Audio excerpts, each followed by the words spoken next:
അയ്യപ്പ സംഗമത്തിൽ സർക്കാരിനോട് ചോദ്യങ്ങളുമായി ഗവർണർ രാജേന്ദ്ര ആർലേക്കർ. ഭാരതാംബയെ എതിർക്കുന്നവർ അയ്യപ്പ ഭക്തന്മാരായത് എങ്ങനെയെന്ന് ചോദ്യം. ശബരിമലയിലെ നിലപാട് മാറ്റം തുറന്നു പറയണമെന്നും ഗവർണർ പറഞ്ഞു.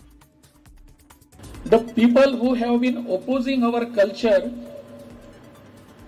people who have very reservations or criticizing Guru Puja, people who are criticizing Bharat Mata, they all pretend to be Shabarimala's devotees. I don't know from where this culture has come. I don't doubt about their sanctity in their minds.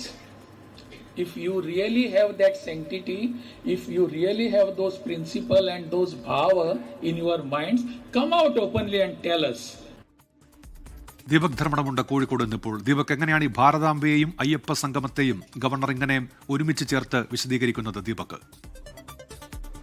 Doctor Unmesh, Kozhikode Navaratri സർഗോത്സവ സമിതി RSSന്റെ തന്നെ ഒരു പരിപാടിയിൽ പങ്കെടുക്കുകയായിരുന്നു Kerala governor Arlekar. അദ്ദേഹം വളരെ കൃത്യമായി ആദ്യം തന്നെ പറഞ്ഞത് ഞാനൊരു RSS പ്രവർത്തകനാണ്, സ്വയം സേവകനാണ് എന്ന് പറഞ്ഞുകൊണ്ട് അദ്ദേഹത്തിന്റെ പ്രസംഗം തുടരുന്നു. അതിനിടയിലാണ് ഭാരത് മാതാവിനെയും ഗുരുപൂജയെയും ചോദ്യം ചെയ്യുന്നവർ, അംഗീകരിക്കാത്തവർ എങ്ങനെയാണ് അയ്യപ്പ ഭക്തന്മാരായത്, അതായത് അദ്ദേഹത്തിന്റെ തന്നെ ഭാഷ ശബരിമല ഡിവോട്ടീസായി മാറിക്കഴിഞ്ഞു, പ്രിട്ടനിങ് എന്നാണ് പറഞ്ഞത്.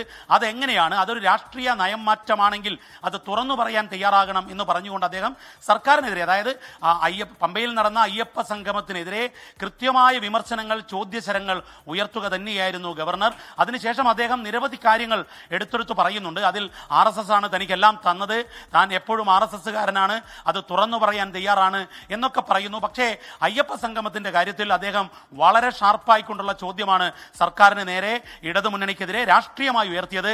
അതിൽ ഇപ്രകാരം തന്നെയാണ്, അത് രാഷ്ട്രീയ നിലപാട് ആണെങ്കിൽ തുറന്നു പറയാൻ തയ്യാറാകണമെന്നാണ് ഗവർണർ പറയുന്നത്. പ്രത്യേകിച്ചും ഈ അയ്യപ്പ സംഗമത്തിന് ശേഷം ബദൽ സംഗമം RSSന്റെ നേതൃത്വത്തിൽ നടന്നു. വലിയ രാഷ്ട്രീയ വിവാദം ഇതിൽ ഉണ്ടായിക്കൊണ്ടിരിക്കുന്നു.